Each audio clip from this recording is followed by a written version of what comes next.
The blood-red sunset painted the rugged Montana landscape as Willow Hayes clutched her worn leather satchel tighter against her chest, the stagecoach beneath her rattling violently as it barreled down the dusty trail. The year was 1875, and at 21 years old, she was venturing west alone for the first time, leaving behind the security of her Boston home for the promise of a new beginning in Silver Creek.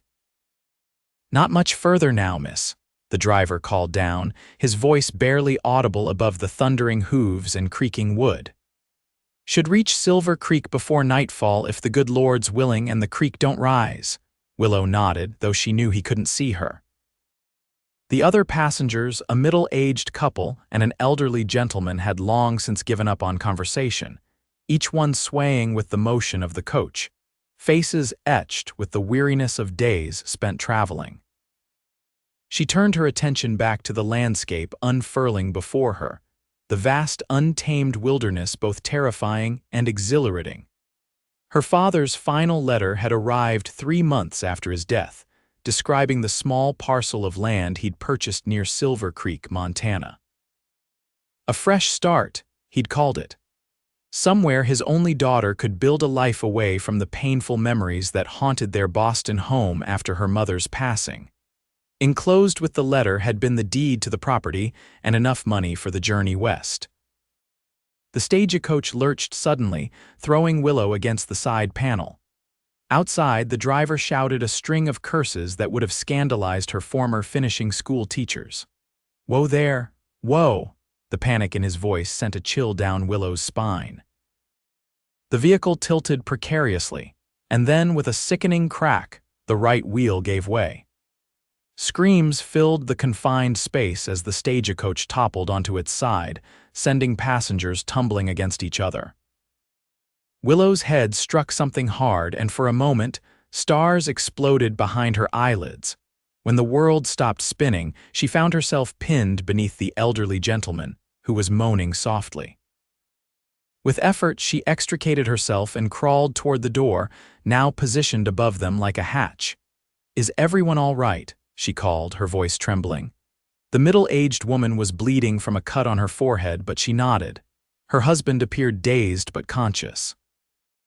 The elderly man rolled to his side, clutching his arm. "My arm. I think it's broken," he gasped. Outside, the driver was shouting again, but this time his tone had changed from panic to anger. Willow pushed at the door, managing to force it open enough to peer outside. What she saw made her blood run cold. 3 men on horseback surrounded the stagecoach, rifles drawn. The driver stood with his hands raised while a 4th man rifled through the luggage strapped to the roof. "Please," Willow whispered, sinking back down. "We're being robbed." The husband pulled his wife closer, his face pale. "Stay quiet. Give them what they want and they might leave us be." The door above them wrenched open fully and a bearded face appeared, grinning wickedly. "Well, well, looks like we got ourselves some fine city folk. Come on out nice and easy." One by one, they climbed out of the overturned stagecoach, the robbers keeping their rifles trained on them. Willow clutched her satchel tightly, praying they wouldn't notice the small pouch of coins sewn into the lining, all she had left of her inheritance. "Hand over your valuables," ordered the bearded man, clearly the leader. Money, jewelry, watches, anything worth taking. With trembling hands, the passengers surrendered their possessions. When the leader reached Willow, his eyes narrowed. "What's in the satchel, pretty lady?" Just personal items," she stammered. "Letters, a change of clothes, nothing of value." He snatched it from her grasp, appending it onto the ground. Her few possessions spilled out: a hairbrush, a small Bible, a daguerreotype of her parents, and several letters. He kicked through them with his boot, then tossed the empty satchel back at her. "Check her pockets," he ordered one of his men. Willow recoiled as rough hands patted her down, tears of humiliation stinging her eyes. The robber found nothing and stepped back. "She's clean, Jessie." The bearded man, Jesse, frowned, clearly unsatisfied. "You're traveling mighty light for a fine-looking woman. Where's your money?" Before Willow could answer, the distant sound of hoofbeats interrupted them. Jesse's head snapped up, his expression hardening. "Riders coming," one of his men warned. "Moving fast," Jesse cursed. "Grab what you can and let's go." The robbers scrambled to collect their spoils, mounting their horses in haste. Jesse took one last look at Willow, his eyes cold. "Looks like it's your lucky day, miss." He tipped his hat mockingly before spurring his horse, the gang disappearing into the gathering dusk. The stagecoach passengers huddled together, watching anxiously as the approaching riders drew nearer. Willow's heart hammered in her chest. Had the robbers fled only to be replaced by something worse? 3 riders crested the hill, silhouetted against the dying sun. They slowed as they approached the overturned stagecoach, and Willow could make out the glint of a badge on the lead rider's chest. "That's Sheriff Miller," the driver said, relief evident in his voice. "And his deputies." The sheriff dismounted, his weathered face concerned as he surveyed the scene. "Everybody all right? What happened here?" As the driver explained about the robbery, one of the deputies approached Willow. He was tall and broad-shouldered, with dark hair peeking out from beneath his Stetson. When he removed his hat, revealing piercing blue eyes that caught the last rays of sunlight, Willow felt something flutter in her chest. "Are you hurt, miss?" he asked, his voice deep and gentle. "No, I'm fine," she managed, suddenly aware of her disheveled appearance. He nodded, then turned to assist the elderly gentleman who was still cradling his injured arm. Willow watched as the deputy carefully examined the arm, his movements confident yet tender. "Name's Deputy Archer Moore," he said, glancing up at her. "You folks are lucky we were patrolling nearby. Jesse Blackwood and his gang have been terrorizing stagecoaches for months." "Will you go after them?" Willow asked. Archer shook his head. "Not tonight. Too dark soon, and they know these hills better than most. Sheriff's been trying to catch them for nearly a year." He finished binding the elderly man's arm with a makeshift splint. "There. That should hold until we get you to Doc Sanders in town." Sheriff Miller approached, notepad in hand. "I'll need statements from all of you, miss." "Hayes, Willow Hayes," she replied. "I'm traveling to Silver Creek to claim property left by my father." The sheriff's eyebrows rose. "Hayes, you wouldn't be Jonathan Hayes's daughter?" Surprised, Willow nodded. "Yes, did you know my father?" "Met him briefly when he came through last year. Bought that piece of land by Cottonwood River. Seemed like a good man." The sheriff's expression softened. "I'm sorry for your loss, Miss Hayes." "Thank you," Willow murmured, touched that her father had made enough of an impression to be remembered. Archer was listening intently, his eyes studying her with newfound interest. "The Hayes property is about 3 miles outside of town. It's been sitting empty for some time." Willow's heart sank. "Is it in poor condition?" "Nothing that can't be fixed," he said quickly, offering a reassuring smile. "It's good land. Your father chose well." Sheriff Miller cleared his throat. "We need to get these folks to town before full dark. Archer, can you ride ahead and alert Doc Sanders and ask Mrs. Bennett at the boarding house to prepare rooms?" Archer nodded, replacing his hat. He caught Willow's eye once more before mounting his horse. "Welcome to Montana territory, Miss Hayes. It's not always like this." With a tip of his hat, he rode off toward Silver Creek. The remaining deputy and the sheriff helped secure the luggage to their horses, then assisted the passengers. The stagecoach driver would stay with his vehicle until help could be sent from town. "You can ride with me, Miss Hayes," Sheriff Miller offered, extending his hand to help her mount. As they rode toward Silver Creek, Willow's mind raced with uncertainty. Her journey west had begun with disaster, her father's property sounded neglected, and she had nearly been robbed of what little she possessed. Yet, inexplicably, as she recalled Deputy Moore's kind blue eyes, a small spark of hope flickered in her heart. Silver Creek emerged from the darkness like a constellation of earthbound stars, lantern light glowing from windows along the main street. Despite the late hour, the settlement buzzed with activity. The saloon's piano music drifted through the air, mingling with distant laughter and the occasional shout. Sheriff Miller guided his horse down the main street, pointing out landmarks. "That's the general store, closes at sundown, but Mr. Holloway opens early." The saloon they're best to avoid unless necessary. Doc Sanders' office is just ahead, and the boarding house is at the end of the street. Willow absorbed it all, trying to reconcile this rough-hewn town with the grand vision her father had described in his letters. Silver Creek was smaller than she'd imagined, rougher somehow, with buildings of varying permanence lining the muddy street. They reached the doctor's office, where Archer Moore stood waiting on the porch. He stepped forward to help Willow dismount, his hands strong and steady at her waist. The brief contact sent an unexpected warmth through her despite her exhaustion. "Doc's ready for your injured passenger," Archer informed them, "and Mrs. Bennett has rooms prepared for everyone." Inside the doctor's office, a thin, bespectacled man attended to the elderly gentleman while the other passengers waited their turn to be examined. Willow declined medical attention, insisting she was merely shaken. "Mrs. Bennett is expecting you," Archer said, approaching her as she gathered her scattered belongings back into her satchel. "I can escort you to the boarding house if you'd like." "Thank you, Deputy Moore, that's very kind." They walked side by side down the wooden sidewalk, the night air cool against Willow's face. Overhead, stars punctured the velvet sky in dazzling profusion, more stars than she had ever seen in Boston. "I imagine this isn't quite what you expected for your arrival," Archer said, breaking the silence. Willow managed a small laugh. "No, not quite, but I suppose it's fitting. Father always said the West wasn't for the faint of heart. Your father was right about that." Archer paused.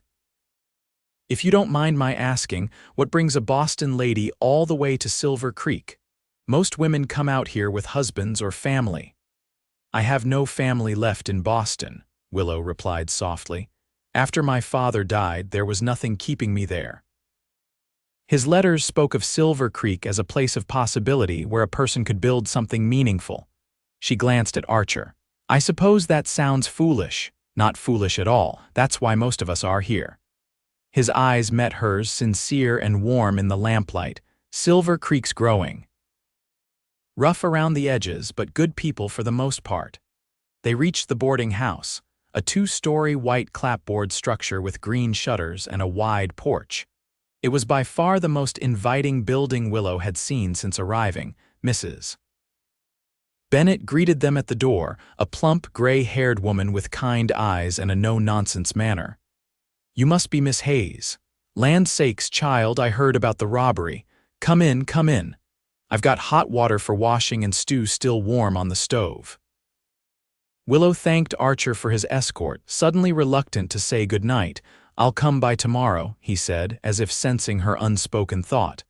"I can take you out to see your property if you'd like." "I would appreciate that very much, Deputy Moore." "Archer," he corrected with a smile.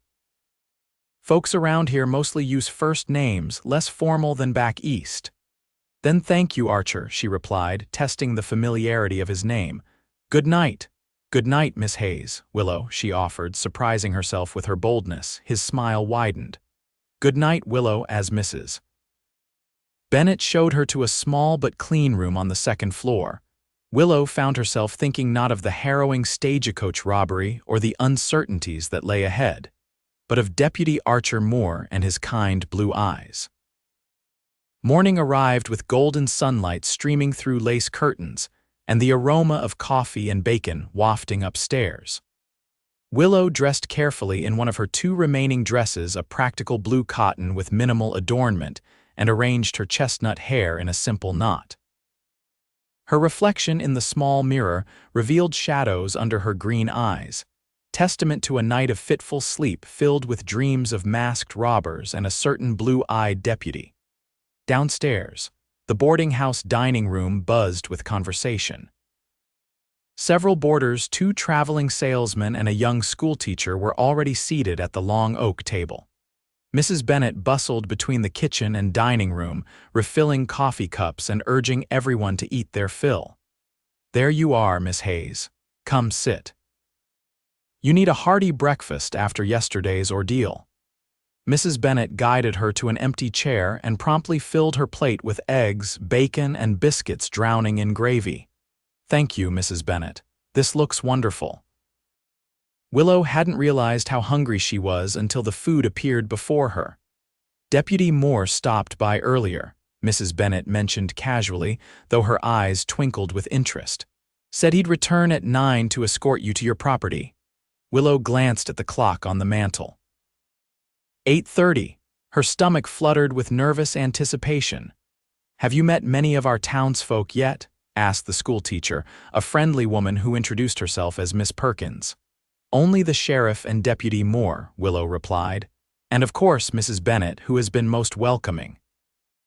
Miss Perkins nodded.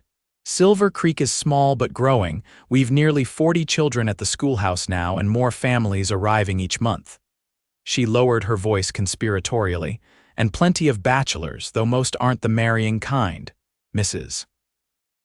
Bennet swatted the schoolteacher's arm playfully. "Now don't go filling the girl's head with gossip, Clara. She's here for her father's property, not husband hunting." Willow blushed at the implication, focusing intently on her breakfast. In truth, marriage had been far from her mind when she decided to journey west. After nursing her father through his final illness and handling the aftermath of his death, independence had seemed the more appealing path. A knock at the front door interrupted her thoughts, and Mrs. Bennet hurried to answer it. Moments later, Archer Moore appeared in the dining room doorway, hat in hand. He'd exchanged his deputy's uniform for more casual attire, a blue chambray shirt, dark pants, and a well-worn leather vest. His dark hair was neatly combed and he'd shaved, revealing a strong jawline that his beard had partially obscured the previous night. "Good morning, ladies, gentlemen," he greeted the table, though his eyes lingered on Willow. "I hope I'm not interrupting breakfast." "Not at all, Deputy, Mrs. Bennet replied. "Have you eaten? I could fix you a plate." "Thank you, but I've already had breakfast at the jail." He turned to Willow. "Whenever you're ready, Miss Hayes, I've got a wagon outside to take you to your property." Willow dabbed her mouth with a napkin and rose from the table. "I'm ready now. Let me just get my shawl." Outside, a sturdy wagon with 2 chestnut horses waited. Archer helped Willow climb onto the wooden seat, his hand warm against hers. He circled to the driver's side and took up the reins. "I took the liberty of loading some supplies in the back," he said as they set off. "Just basics, lamp oil, matches, some canned goods. The place has been empty for months." "That's very thoughtful," Willow said, genuinely touched by his consideration. "I confess I'm nervous about what I'll find." Father's letters described the property, but he was always one to see the potential in things rather than their current state. Archer chuckled. "I remember that about him." He'd look at an overgrown piece of land and describe the orchard he planned to plant or the house he would build, as if he could already see it completed. "You knew him well, then?" "I wouldn't say well. He stayed in town a few weeks, getting a feel for the area before purchasing the land. Came into the sheriff's office to ask about the safety of the region, and we talked several times after that." Archer's expression grew thoughtful. "He spoke of you often. Proud of his daughter back east, getting educated, said you had your mother's looks but his determination." Willow's throat tightened with emotion. "That sounds like him, always bragging about me to strangers." "Not just bragging. He wanted to build something here for you, a legacy. When he left, he said he was heading back east to settle his affairs and bring you west." Archer glanced at her. "I was sorry to hear he never made it back." "Pneumonia," Willow explained softly. "It took him quickly. By the time I received word of his property here, he had been gone 3 months. They rode in companionable silence for a while, leaving the town behind as the wagon followed a winding dirt road that paralleled a swift-flowing river. The landscape opened before them, rolling hills dotted with pine and cottonwood trees, distant mountains blue on the horizon, and vast stretches of grassland where wildflowers created patches of vibrant color. Despite her worries, Willow found herself captivated by the untamed beauty surrounding them. "It's breathtaking," she murmured. "It grows on you," Archer agreed. "First time I saw Montana territory, I thought it was too big, too empty. Now I can't imagine being anywhere else." "Where did you come from originally?" "Pennsylvania." My father was a blacksmith in a small town outside Pittsburgh. I apprenticed with him until I was 18, then headed west. Tried my hand at mining, ranching, even ran supplies for the army for a spell. He shrugged. Ended up in Silver Creek 3 years ago when the sheriff needed a deputy. And you enjoy being a lawman, most days. His expression turned serious. Territories changing, more settlers arriving, more conflicts between ranchers, farmers, miners. It's not the wild frontier it once was, but it's not tamed yet either. The wagon crested a small hill and Archer pulled the horses to a stop. There it is, he said, pointing. The Hayes property. Willow leaned forward, eyes following his gesture. Below them, the river curved gracefully around a gentle slope where a small cabin stood. Behind it, a meadow stretched toward a line of cottonwood trees. Even from this distance, she could see that the cabin needed repairs. The roof sagged slightly, and the small porch listed to one side. It's smaller than I expected, she admitted. Your father had plans to expand it, said the cabin was just temporary until he could build a proper house. Archer clicked to the horses and they continued down the hill.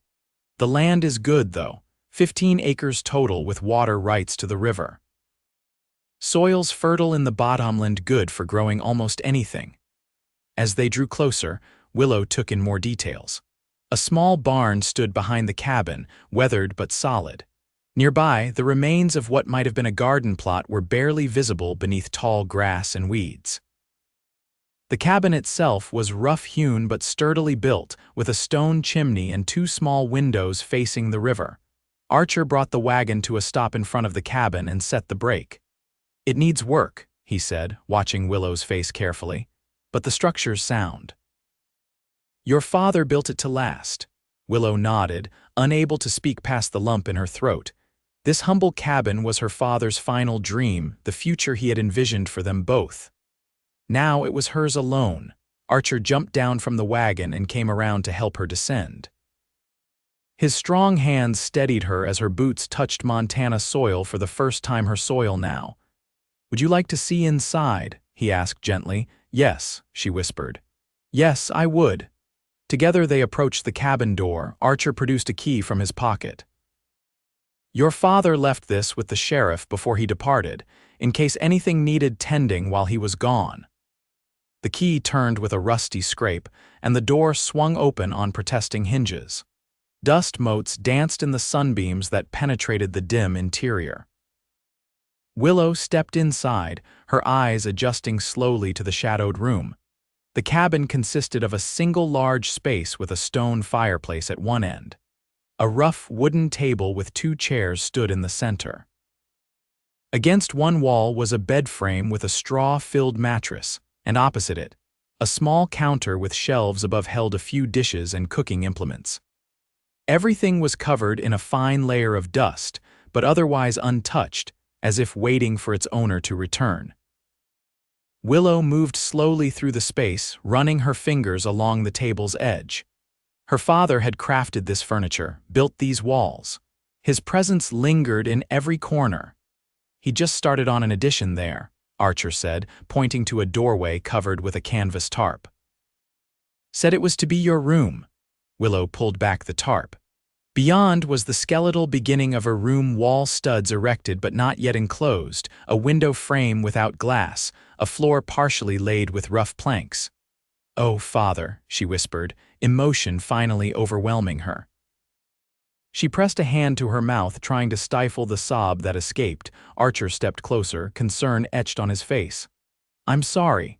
Perhaps this was too much too soon. Willow shook her head. No, I'm glad to see it. It's just... She gestured helplessly around them. How am I supposed to do this alone? I don't know the first thing about farming or building or surviving out here. Father would have taught me, but now. You're not alone, Archer said firmly.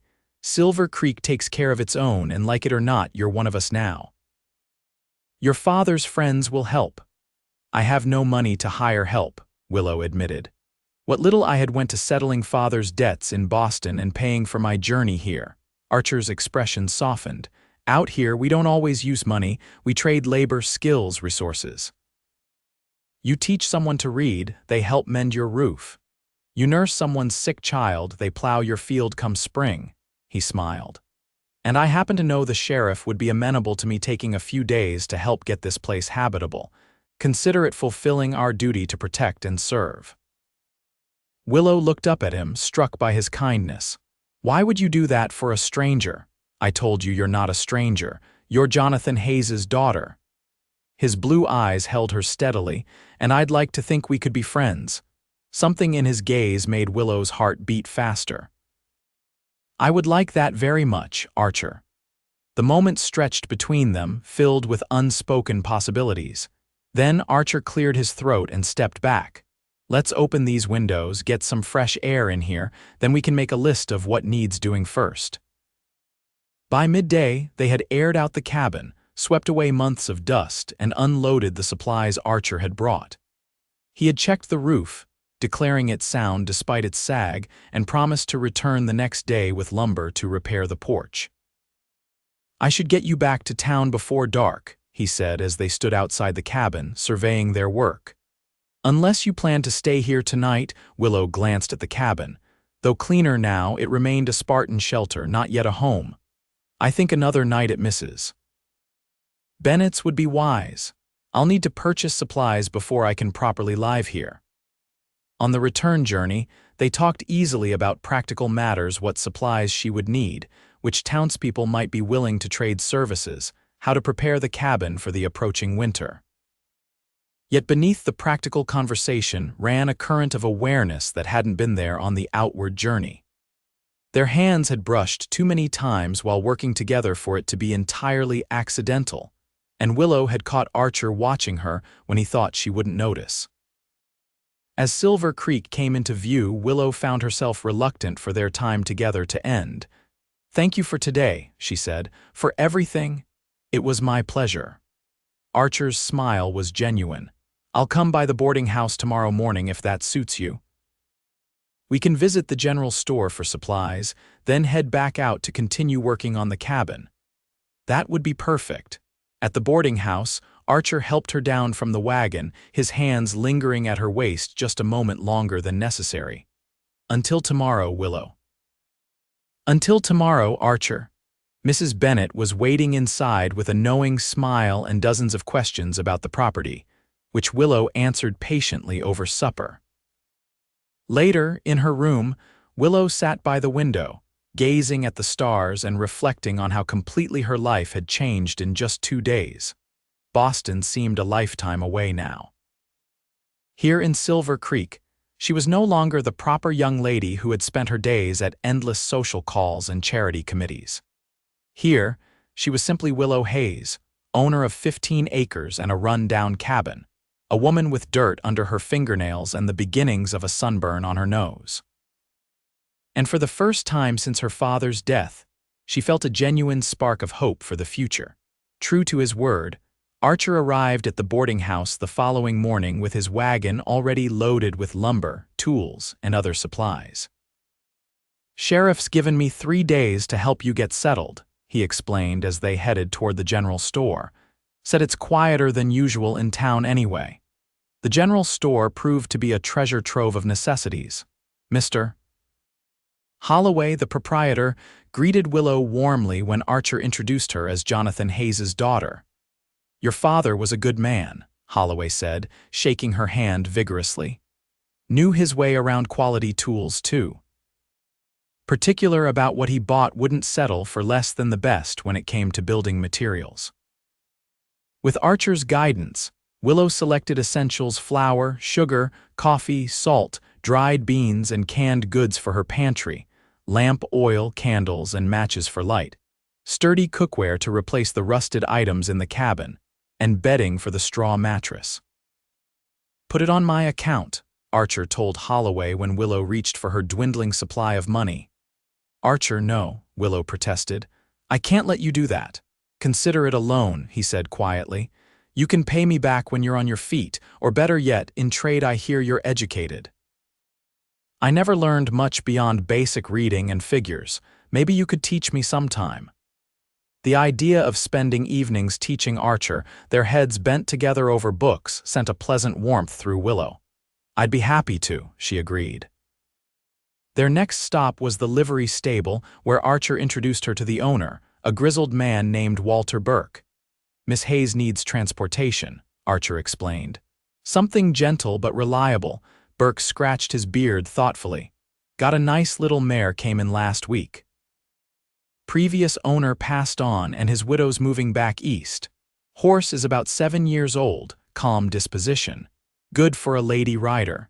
He led them to a stall where a dappled gray mare with intelligent eyes regarded them curiously. "Her name's Pepper," Burke said. "Already saddle broke and takes well to harness too. I'd let her go for $15, including a basic saddle and bridle." Again, Archer stepped in before Willow could speak. "Seems fair. I'll cover it for now, Walt. Put it on my account." "Archer," Willow whispered, tugging him aside. "I appreciate your help, but I can't keep accepting charity." "It's not charity," he insisted. "It's investment. Silver Creek needs good people to put down roots, build homes, grow food. You're doing us a favor by staying." His expression softened. "Besides, a lone woman living outside town needs a reliable horse. Consider it a matter of safety." Willow relented, recognizing the truth in his words. Before they left the stable, Burke promised to deliver Pepper to her property the following day. Along with a small wagon he was willing to loan her until she could afford her own. By the time they reached the Hayes property again, midday had passed. They unloaded the supplies and set to work immediately, Archer repairing the sagging porch while Willow cleaned the stone fireplace and laid a fire to take the damp chill from the cabin. They worked side by side through the afternoon, comfortable in each other's presence.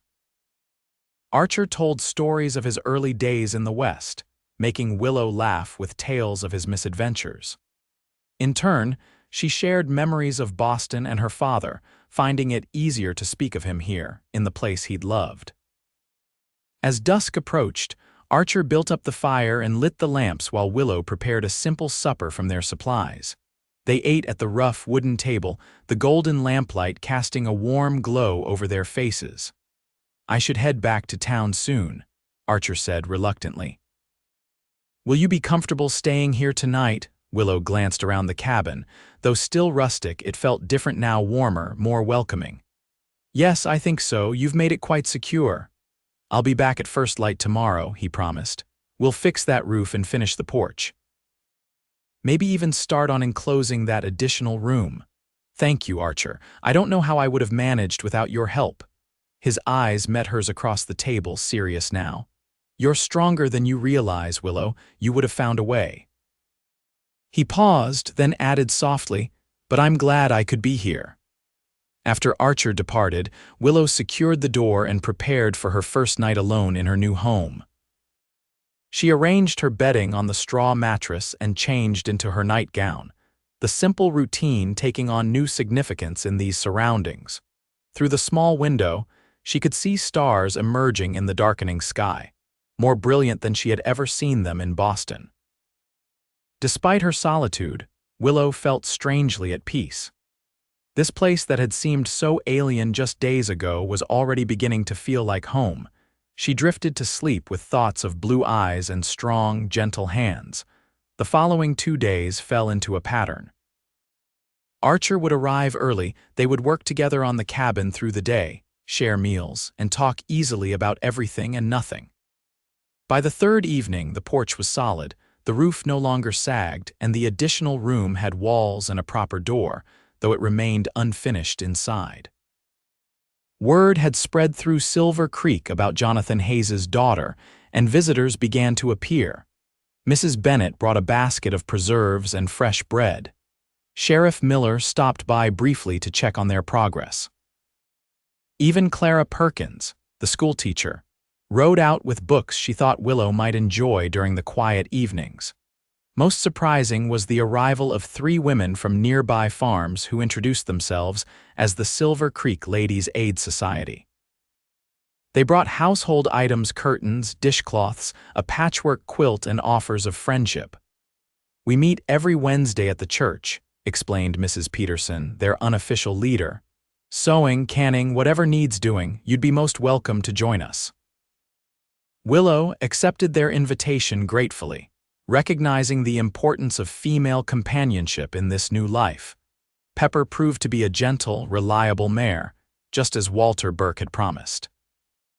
Willow, who had ridden occasionally in Boston's parks, quickly grew comfortable taking her for short trips around the property. On the evening of the third day, as dusk painted the sky in shades of pink and gold, Archer and Willow stood outside the cabin, admiring their work. "It's really coming along," Archer said, satisfaction evident in his voice.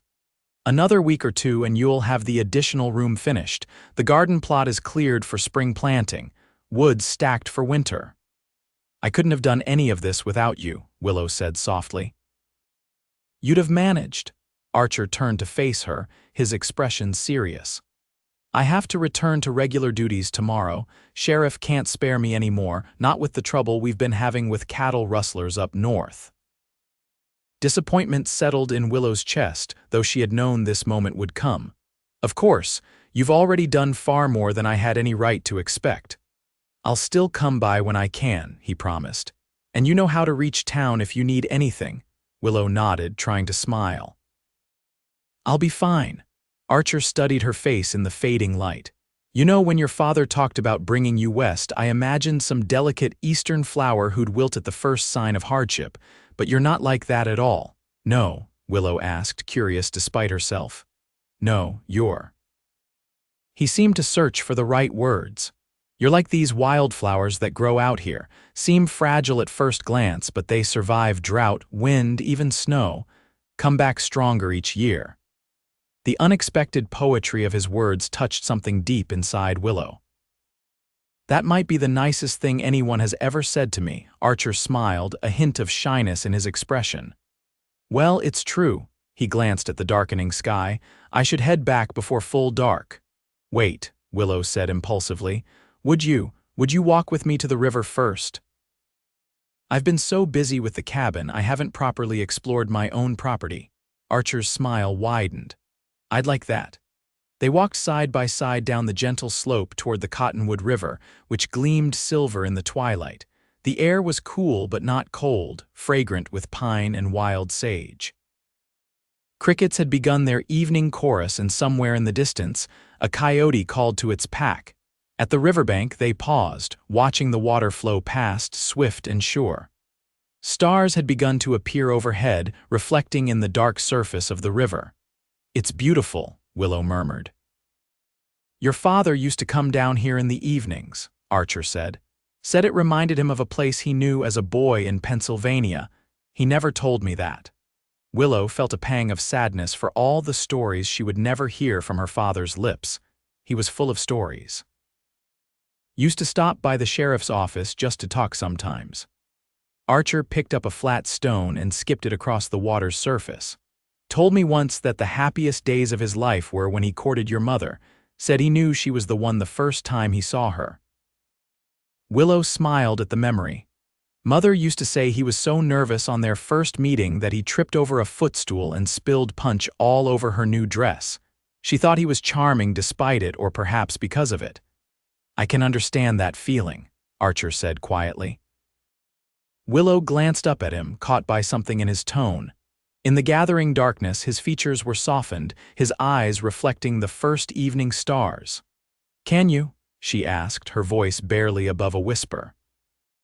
Archer turned toward her fully then, one hand reaching up to gently tuck a strand of hair behind her ear. "Willow, he stopped, seeming to struggle for words. "These past few days, working beside you, talking with you, I've never met anyone like you." Willow's heart quickened. "Nor I you." His hand moved to cup her cheek, his touch feather-light. "I know it's too soon.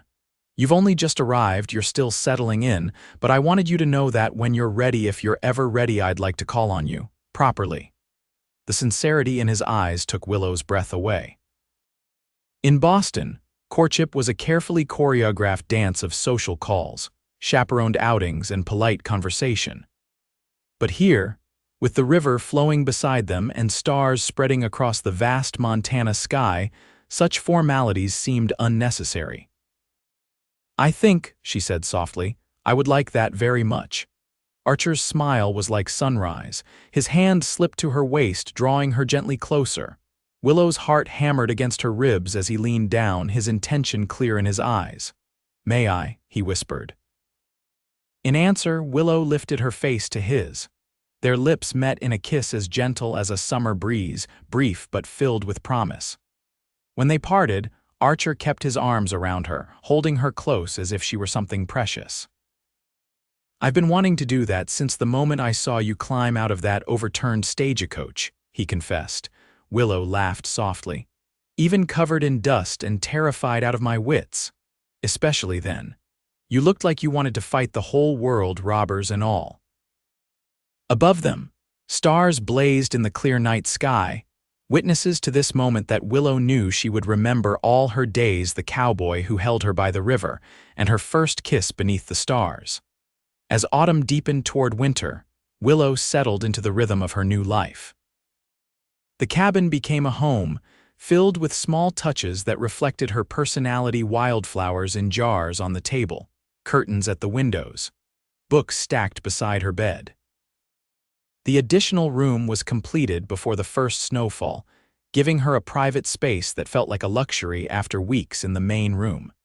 True to his word, Archer visited whenever his duties allowed, sometimes bringing supplies from town, other times simply riding out to check on her welfare. Each visit strengthened the connection between them, their initial attraction deepening into something more substantial as they learned each other's stories, dreams, and quirks. Willow's circle widened beyond Archer. She attended the Ladies' Aid meetings faithfully, finding unexpected friendship among the frontier women who had seemed so different from her at first. They taught her practical skills: how to preserve food for winter, mend clothing effectively, identify useful wild plants, while she contributed her knowledge of reading, writing, and arithmetic, helping those who had never had formal education.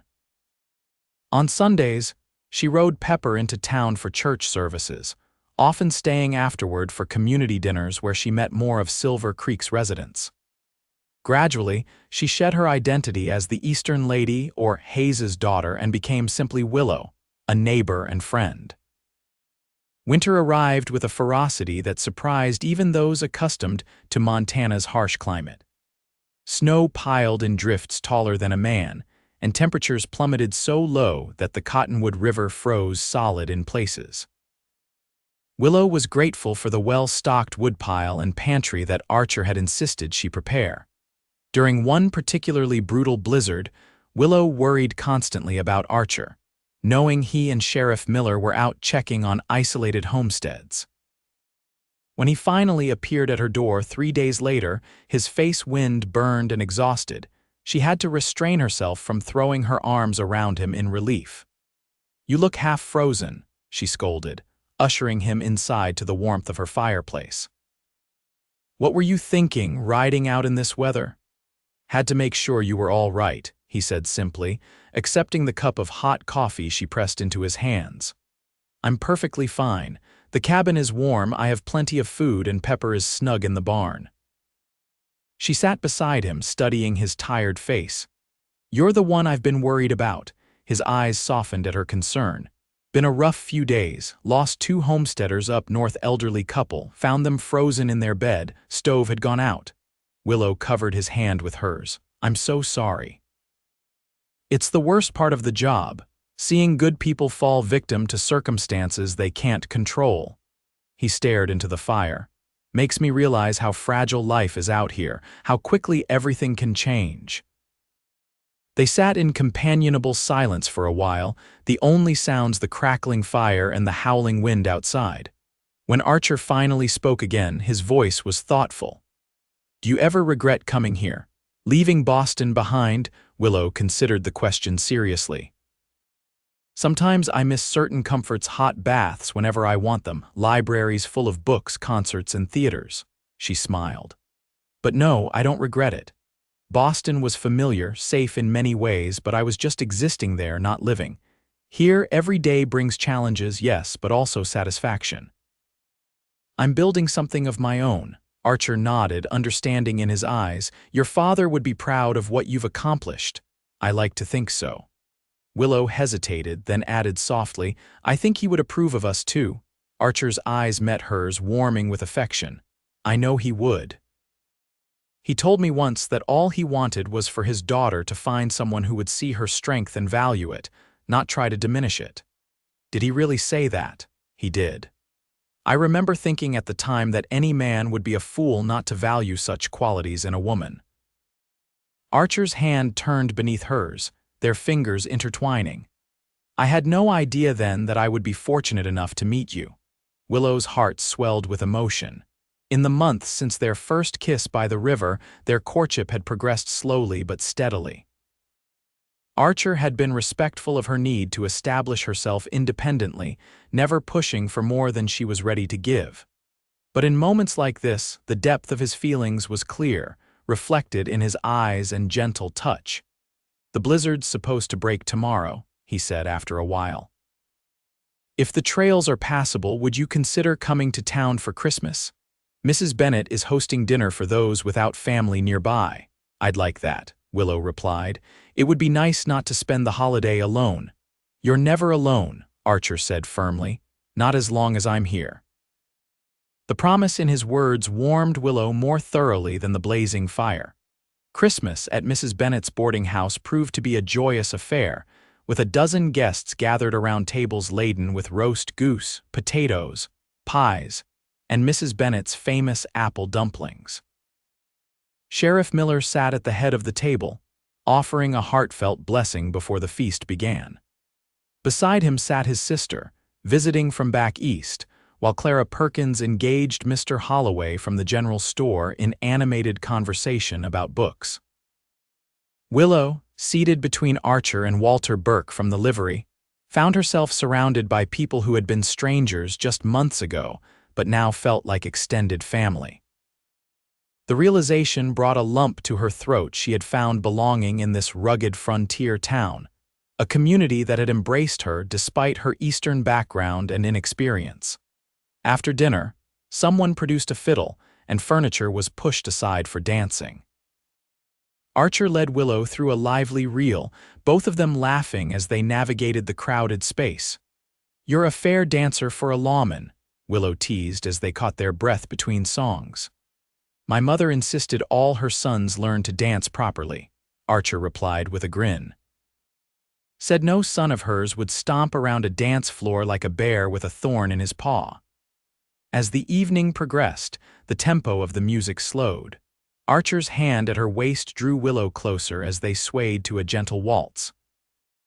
In the warm light of the oil lamps, his eyes held hers with an intensity that made her pulse quicken. I have something for you, he said softly. A Christmas gift, but not here. Curious, Willow followed him onto the boarding house porch.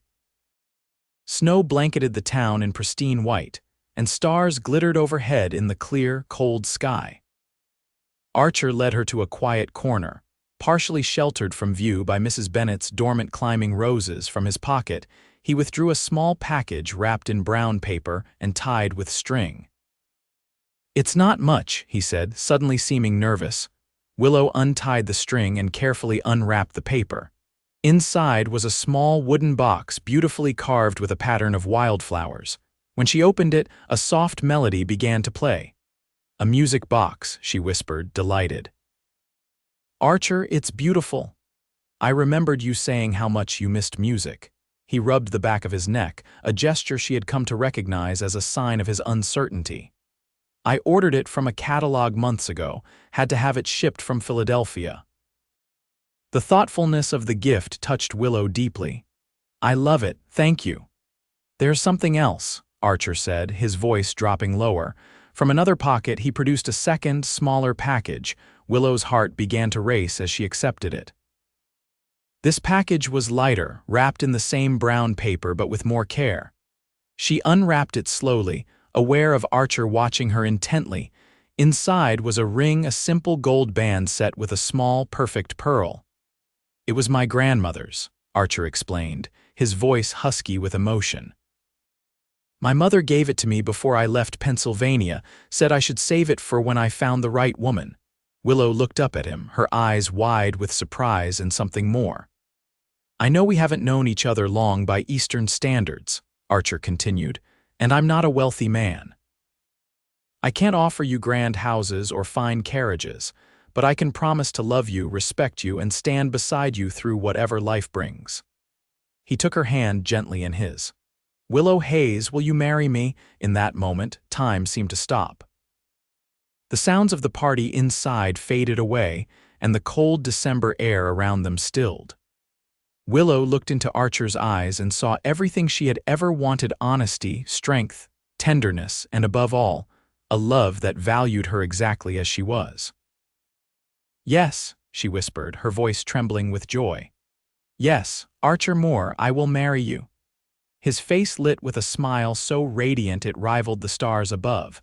Slowly, reverently, he slipped the ring onto her finger, then drew her into his arms for a kiss that sealed their promise. When they finally returned to the party, hand in hand, Mrs. Bennet was the first to notice the ring gleaming on Willow's finger. Her delighted exclamation drew everyone's attention, and soon the couple was surrounded by well-wishers offering congratulations. About time, Sheriff Miller declared, clapping Archer on the shoulder. Been watching you moon over this lady for months now. Best news I've heard all year, Mrs. Bennet agreed, wiping happy tears from her eyes. Oh, we must plan the wedding.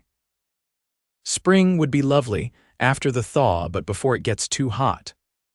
Amid the excitement, Willow caught Archer's eye and saw her own happiness reflected there. In just a few months, this place and these people had become home in a way Boston never had. And now, with Archer by her side, she could truly begin building the life her father had dreamed for her, a life of purpose, community, and love. Spring came late that year, winter reluctantly releasing its grip on the Montana landscape. By April, however, the snow had finally melted, revealing tender green shoots pushing through the soil and buds swelling on the cottonwood trees along the river. The wedding was set for the first Saturday in May, a compromise between Mrs. Bennet's preference for an early spring ceremony and Willow's practical concern about Montana's unpredictable weather. The entire town seemed involved in preparations. The church ladies sewed a wedding dress for Willow from fine fabric, ordered specially from Denver. Sheriff Miller offered his house for the reception, as it was one of the larger homes in Silver Creek. Even children from Clara Perkins's school contributed, gathering wildflowers to decorate the church and crafting paper decorations under their teacher's guidance. Archer, meanwhile, worked tirelessly on expanding the cabin that would become their home. With help from friends and neighbors, he added a proper kitchen, enlarged the main room, and built a covered porch that wrapped around two sides of the structure. Willow insisted on helping whenever possible, learning to sand wood, smooth, and apply whitewash to the new walls. Most brides would be content to let others prepare the house. Archer commented one evening as they sat on the porch steps, watching the sunset after a long day of work. Willow leaned against his shoulder contentedly. I'm not most brides. Besides, I want our home to truly be ours, something we built together. I love that about you, Archer said, pressing a kiss to the top of her head. You never take the easy path if there's a more meaningful one available. The week before the wedding brought an unexpected surprise. Willow was in town purchasing last-minute supplies when the stagecoach arrived, bringing with it a distinguished-looking older woman in fashionable traveling clothes. I'm looking for Willow Hayes, the woman announced to the gathered onlookers. I was told she lives in this settlement. Willow stepped forward, recognizing the voice before she fully registered the face. Aunt Margaret. Margaret Thornton, her mother's older sister, turned toward her with a cry of delight. Willow, my dear girl, I've found you at last. After an emotional reunion, Aunt Margaret explained her presence. When I returned from Europe and learned you had gone west, I was beside myself with worry. Jonathan's letters had mentioned this place, so I decided to see for myself that you were well. She glanced around the frontier town with barely concealed dismay. though I confess I didn't expect quite such rustic conditions. It's not what I expected either, Willow admitted as they walked arm in arm toward the boarding house. But I've come to love it, and I'm getting married in 5 days. Margaret stopped in her tracks. Married to whom, pray tell? The deputy sheriff, Archer Moore. He's wonderful, Aunt Margaret. I can't wait for you to meet him. Her aunt's expression suggested she was reserving judgment, but she squeezed Willow's arm affectionately. If he's won your heart, my dear, I'm sure he must have considerable merits.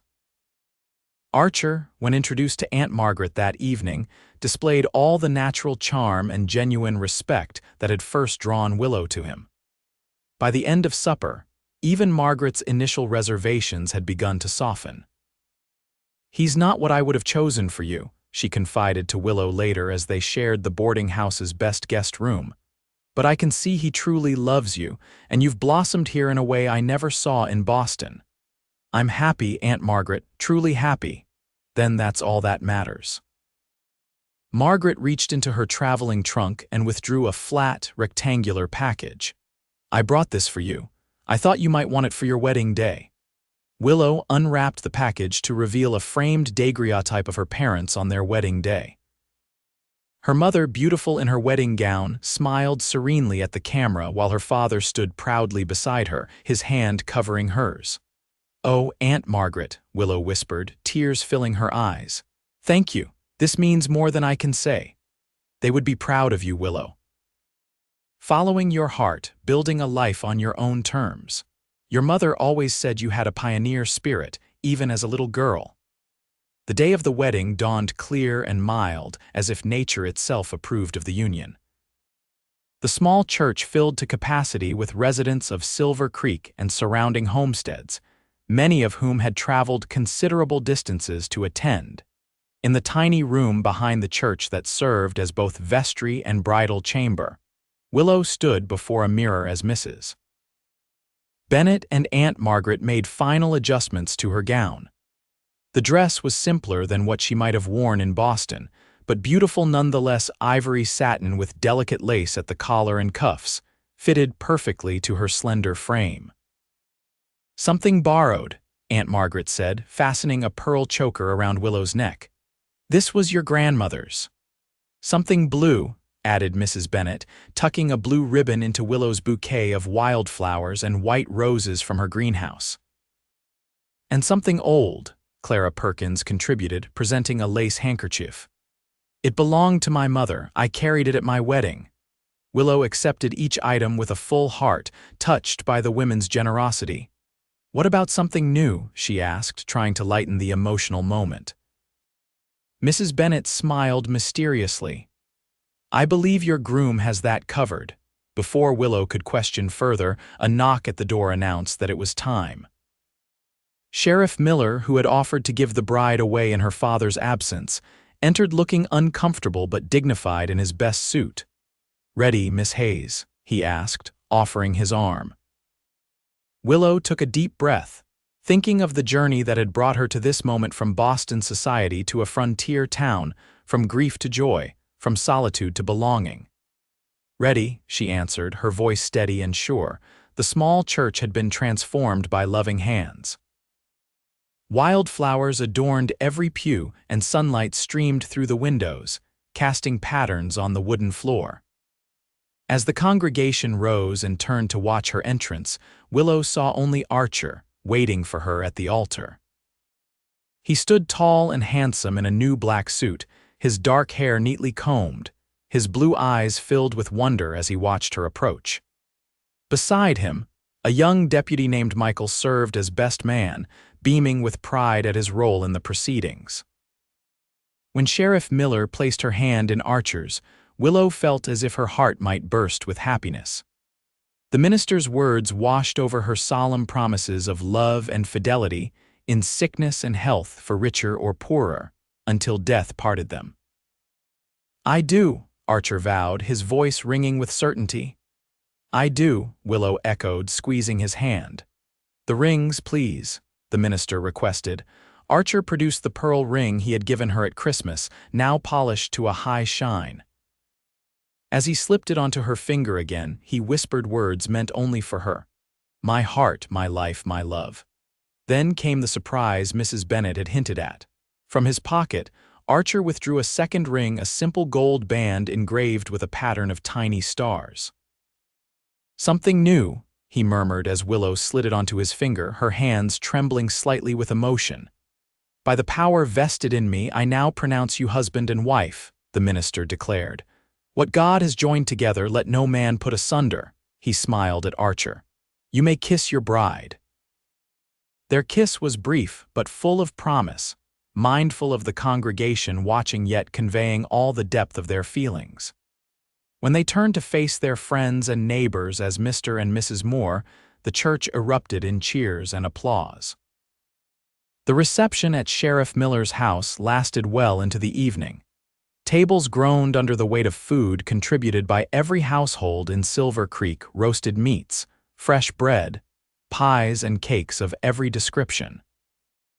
Walter Burke brought out his fiddle, and soon dancing commenced in the cleared space of the sheriff's parlor.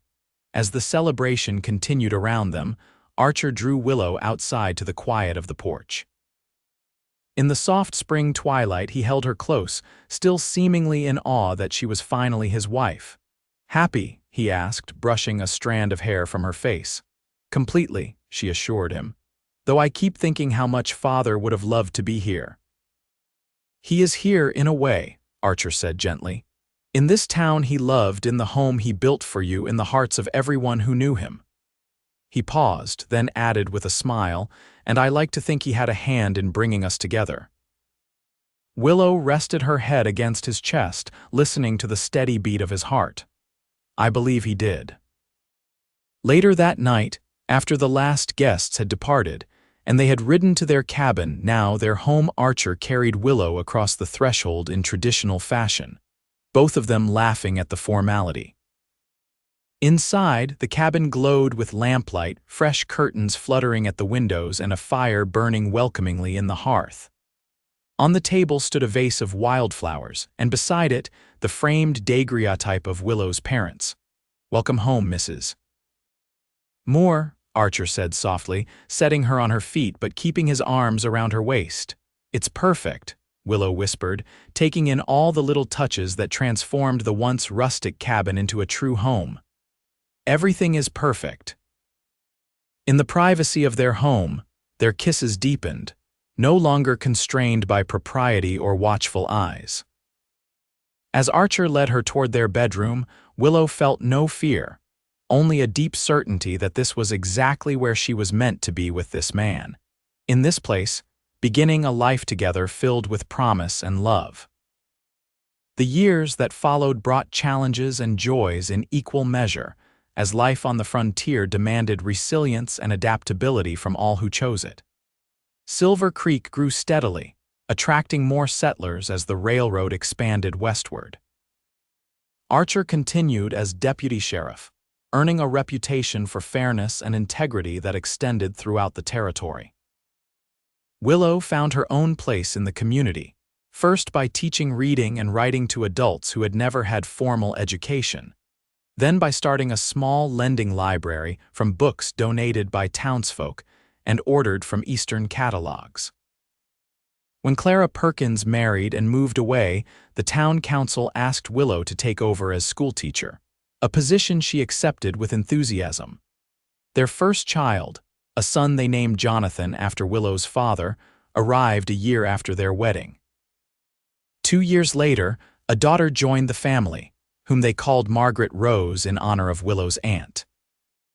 The addition of children necessitated further expansion of the cabin, which gradually evolved into a proper house with separate bedrooms, a spacious kitchen, and a study where Willow prepared her lessons. The land prospered under their care. The garden plot Willow had cleared that first year expanded into productive vegetable beds and a small orchard. They added livestock, gradually chickens first, then a milk cow, and eventually a small herd of cattle overseen by a ranch hand who lived in the enlarged barn. Not all was easy. The harsh Montana winters claimed livestock and damaged buildings. Drought years brought poor harvests and worry.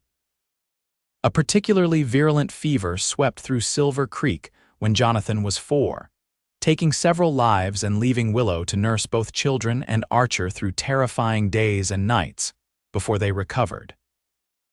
Yet through every hardship, their partnership remained strong, each challenge faced together with the same determination and faith that had marked their beginning. On their 10th wedding anniversary, Archer surprised Willow with a trip to the spot by the river where he had first kissed her. Though it was early May, the evening air held the lingering warmth of an unusually mild spring day. He spread a blanket on the grassy bank, and they picnicked as the sun set, watching their children play along the shallow edge of the water. "Can you believe it's been 10 years?" Willow asked, leaning back against Archer's chest as they sat together. "In some ways it feels like yesterday," he replied, his arms tightening around her. "In others, it's hard to remember a time when you weren't part of my life." They watched 7-year-old Jonathan teaching his little sister how to skip stones across the water's surface, their laughter carrying on the evening breeze. "We've built a good life here," Willow said softly. "Everything Father hoped for me and more." "We're not finished building yet," Archer reminded her. "Silver Creek's changing. The territory will be a state soon. Our children will see a different West than the one we knew. Better in some ways, I hope. More settled, more opportunities." Willow turned slightly to see his face. "Do you ever regret it? Settling down so young, taking on a family when you could have kept exploring?" Archer looked genuinely surprised by the question. "Never, not for a single moment." He cupped her face gently. "You and the children are the best thing that ever happened to me, Willow. Everything I am, everything I've become is better because of you." In the deepening twilight, their lips met in a kiss as sweet and full of promise as their first had been by this same river a decade earlier. Above them, stars began to appear, witnesses still to a love that had only grown stronger with the passing years. "Mama, Papa, look," called Margaret Rose, pointing skyward. "The first star." They turned to watch their children, silhouetted against the darkening sky, their small faces upturned in wonder at the vast heavens above. "Should we tell them the story?" Archer asked, his voice warm with memory. Willow nodded, a smile curving her lips. "The story of the cowboy and the Eastern lady, and their first kiss beneath the stars." Jonathan and Margaret Rose came running at their father's beckoning, settling onto the blanket with the natural entitlement of beloved children. "Tell us the story, Papa," Jonathan urged, his blue eyes so like his father's bright with anticipation. "Well," Archer began, gathering his family close as the stars multiplied overhead. "It all started with an overturned stagecoach and a very brave young woman who had traveled all the way from Boston." As Archer's deep voice recounted their beginning, embellished slightly for the children's benefit, Willow closed her eyes and offered a silent prayer of gratitude. For her father's vision that had brought her west, for the community that had welcomed her, for the man beside her who had shown her the true meaning of partnership and love, for their children, healthy and happy, for this moment of perfect contentment, and for all the moments yet to come, as their story continued to unfold beneath the vast Montana sky, as endless and full of possibility as the stars themselves.